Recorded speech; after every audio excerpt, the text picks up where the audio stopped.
एक गांव में एक ईमानदार और मेहनती किसान रहता था जिसका नाम हरिया था। और हरिया का जीवन बहुत ही साधारण था, लेकिन वह मेहनत और सच्चाई में विश्वास रखता था। उसके पास थोड़ी सी जमीन थी जिससे वह अपने परिवार का गुजारा करता था।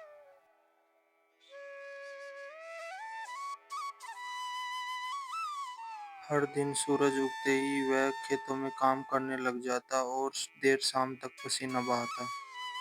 हरिया की इच्छा थी कि उसका बेटा पढ़ लिख कर अच्छा आदमी बने और खेती की मेहनत को समझे, लेकिन उसका बेटा बाहर शहर जाकर पढ़ना चाहता था और गांव की दुनिया से बहुत दूर होना चाहता था। हरिया ने अपने बेटे को समझाया, बेटा खेती करना कोई शर्म का काम नहीं है। इसी मिट्टी ने हमें पाला है। अगर किसान अनाज नहीं उगाएगा तो दुनिया भूखी मर जाएगी। लेकिन मोहन अपने पिता की बातों को अनसुना कर दिया और शहर की ओर निकल पड़ा।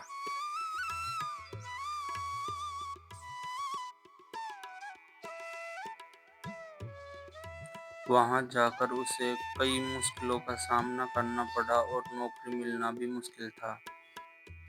खाना भी मुश्किल से मिल पा रहा था और किराया देना भी महंगा पड़ रहा था। काम के नाम पर उसे धक्के ही मिल रहे थे। एक दिन मोहन को पता चला गांव में सूखा पड़ गया।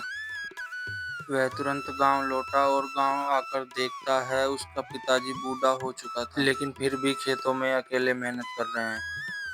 खेत सूखे पड़े थे, लेकिन हरिया की उम्मीद अभी भी जिंदा थी। यह देखकर मोहन की आंखों में आंसू भर आए। उसने पिताजी से माफी मांगी और कहा, पिताजी आप हमेशा सच कहते थे। असली जिंदगी तो यही है जहाँ मेहनत का फल मिलता है। उसी दिन से मोहन अपने पिता के साथ खेत में काम करना चालू कर दिया। वह नई तकनीकी से खेती करना सीख गया।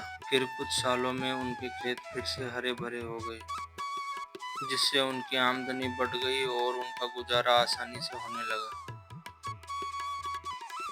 अब मोहन एक सफल किसान था और गांव वालों को भी समझाया कि खेती कैसे करनी है, जिससे हरिया को अपने बेटे पर गर्व होने लगा।